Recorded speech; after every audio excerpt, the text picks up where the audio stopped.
Христијан Тодоровски Карпош е еден од 8 народни херои од Кумановско кои што загинаа во текот на народно-ослободителната борба. По повод 79 години од неговата смрт, делегации предводени од Општинскиот одбор на Сојузот на борците, Општината и Советот на Општина Куманово, АРМ, полициски и армиски ветерани, политички партии и невладини организации, денеска положија цвеќе пред неговата биста во спомен куќата. Со едноминутно молчење присутните му оддадоа почит на Кумановскиот херој, како и на револуционерите кои што ги дадоа своите животи за слобода во различни периоди од македонската историја.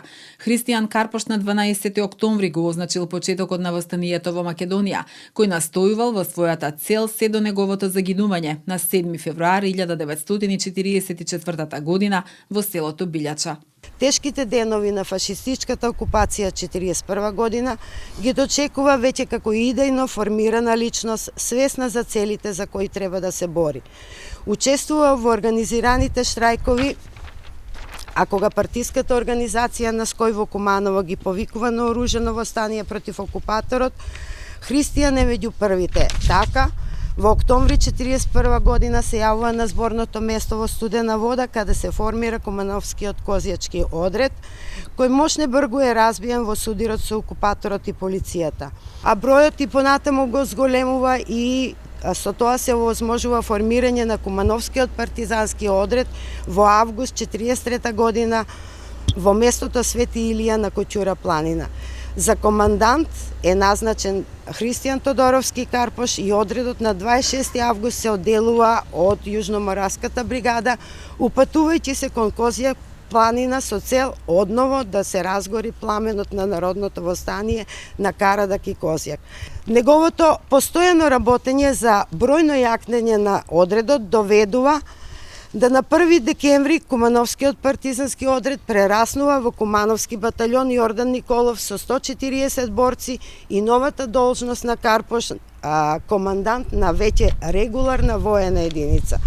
Кумановскиот батальон под командантските способности на Карпош постига воена и политичка победа во борбата на каменитиот Дренак против 4 бригади на четничкиот вардарски корпус и тоа без да ја намали својата воена сила. Карпош станува синоним за разумно командување, лично херојство и оданост на големиот копнеж за ослободување на Македонија, што го докажува низната мощните диверзии и акции кои биле успешно спроведувани. Во оваа борба смртно е погоден командантот Христијан Тодоровски Карпош. Издивнува на рацете на своите соборци. 7 февруари останува како болен спомен и непробол. Кога на 20 февруари се формира вториот Кумановски батальон, тој го добива името на Христијан Тодоровски Карпош, а старите борци со гордост се нарекувале Карпошовци. Куманово може само да се гордее и не смееме никогаш да го заборавиме. И нека му се слави името низ векови. Спомен куќата е родниот дом на народниот херој Карпош. Денес има улога на музеј посветен на овој борец и поради тоа е прогласена за културно наследство на Македонија. Музејот е отворен за посетители секој работен ден. Инаку Карпош за народен херој бил прогласен на 29 јули 1945 година. Во текот на НОП од Куманово произлегле 8 народни херои. Покрај Карпош и Киро Фетак, Боро Менков, Перо Чичо, Бајрам Шабани, Мара Нацева, Боро Петрушевски и Трајко Стојковски Бузо.